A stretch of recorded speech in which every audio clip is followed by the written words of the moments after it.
અંદર મને આપને સમજાવું છે કે બટન પટ્ટીના ઉપર લેવું હોય તો આપણે કોલરને થોડું એક્સટેન્ડ કરવું પડશે.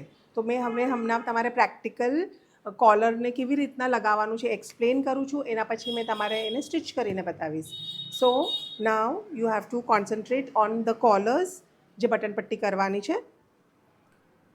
આજો હવે આ જે છે આ બટન પટ્ટીના અંદર આપણે આ કોલર જે ફિટ કરેલી છે એ 11.5 ઇંચનું જ હશે, પણ આપણે આ એક્સટેન્ડ કરેલું છે.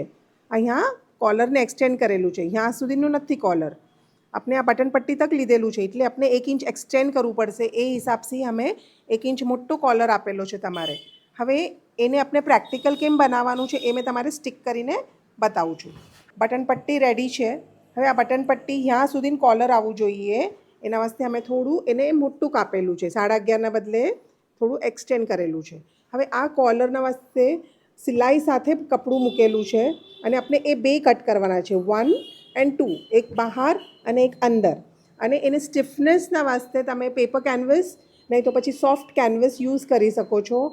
એનું તમારે મેં ડિસ્ક્રિપ્શનમાં લિંક આપીશ કે એને કેવા ટાઈપનું તમારે કોલર જોઈએ, બિકોઝ બચ્ચાઓને કમ્ફર્ટેબલ લાગવું જોઈએ.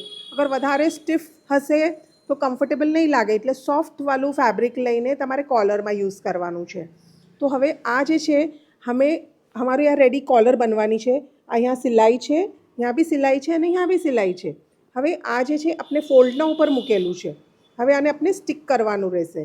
હવે સ્ટિક કરવાના વાસ્તે આપણે આ વાળું જે ફેબ્રિક છે જે આપણે સિલાઈ સાથે આપણે કટ કરેલું છે એને આપણે यहाँ મૂકીશું. આ વાળું નીચેનું ભાગ છે અને આ ઉપરનું ભાગ છે. એને આપણે यहाँ મૂકીને એને આપણે હવે એને સ્ટિક કરીશું આયર્નથી. બજારમાં રેડીમેડ કોલર્સ બી મળે છે, તમે એ પણ યુઝ કરી શકો છો અંદર લગાવવાના વાસ્તે, મતલબ બકરમના હિસાબથી લગાવવાના વાસ્તે, યા તો તમે કટ બી કરી શકો છો પેપર કેનવસથી. હવે મેં આને સ્ટિક કરી રહી છું. આ આયર્ન આપણે આના પર મૂકીને એને આપણે કોલરને સ્ટિક કરી રહ્યા છે. ઓકે,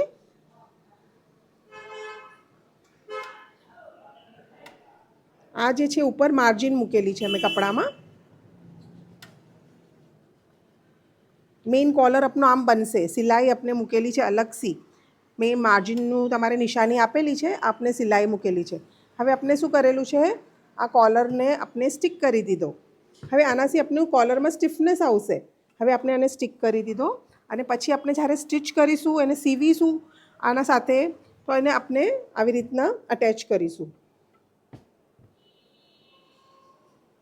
આવી રીતના એ અટેચ થશે. ઓકે, પણ જ્યારે બી આપણે કોલર કટ કરીએ તો અમારે મેજર કરી લેવાનું કે આ કા સુધીનું છે. મેજર ટેપથી એને મેજર કરવાનું.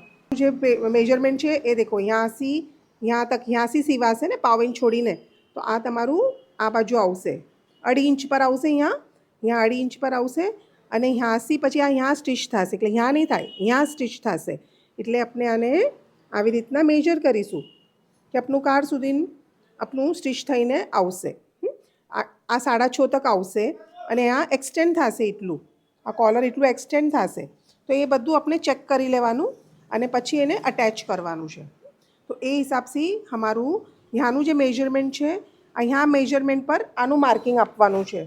આને નેક એજ કહીએ છીએ આપણે, નેક એજ. હા, તો આ બરાબર ત્યાં ફિટ થવું જોઈએ આ કોલર, અને બાકીનું છે એ આ બાજુ આવી રીતના થઈને એને ફિટ થશે.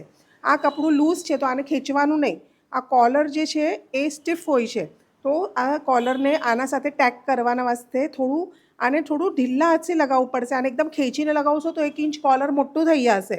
તો તમારે આને ઢીલા હાથથી આમ ટેકિંગ કરીને પછી એને અધર આના સાથે રાઉન્ડ છે ને, કર્વ છે, અને આ સીધું કપડું છે. તો આ સીધું કપડું આપણે આના સાથે લગાવવાનું છે. તો તમારું જે ફેબ્રિક પર જ્યારે તમે એને સીવો તો આને થોડું ઢીલ આપીને સીવવાનું, એકદમ ખેંચીને નહીં સીવવાનું, यहाँ હોય કે यहाँ હોય. ઓકે, તો હવે આપણે આ કોલર લગાવીને પ્રેક્ટિકલ કરીશું. ઓકે.